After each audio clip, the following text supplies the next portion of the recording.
আসসালামু আলাইকুম সুপ্রিয় ভিউয়ার্স। দেখেন, এই যারা বর্ষার সিজনে কদু গাছ রোপণ করতে চান তারা কিন্তু একটু জায়গাটা উঁচু করতে হবে, যাতে কোনো রকম পানি জমতে না পারে গাছের গোড়ায়। তাহলেই কিন্তু গাছ তাড়াতাড়ি বড় হওয়ার সম্ভাবনা থাকবে। এবং খেয়াল রাখতে হবে যেন গাছে কিন্তু আপনার এক ধরনের পোকা হয়, ওই পোকাটা যেন গাছ না ধরতে পারে, এদিকেও খেয়াল রাখতে হবে। তাহলে অনেকটাই আপনার লাভবান হওয়ার সম্ভাবনা আছে। আমি কিন্তু এখানেও অনেক জায়গায় হালকা হালকা পানি জমলে ওই পানিটা আবার নামিয়ে দিতে হয়। এবং খুব খেয়াল রাখতে হবে, ইঁদুরে কিন্তু অনেক জ্বালাতন করে, সেই জন্য আপনার এগুলো লক্ষ্য রাখতে হবে।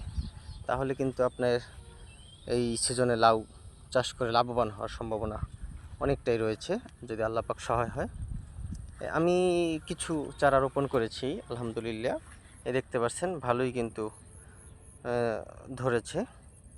যেহেতু এখন পর্যন্ত আমি মাচা সিস্টেম করি নে, মাচা উঠেই দিতে হইবে, এই কাজগুলো আমার করতে হইবে। তাই যারা এই সিজনে লাউ চাষ করবেন তারা কিন্তু দুইটা বিষয় খেয়াল রাখতে হবে। একটা হলো যেন পোকা কিন্তু খুব খারাপ জিনিস এটা, আর দ্বিতীয় হইছে এই লাউ গাছের গোড়ায় যেন পানি না জমে থাকে, বুঝছেন? তাহলেই সফল হওয়ার সম্ভাবনাই অনেকটা।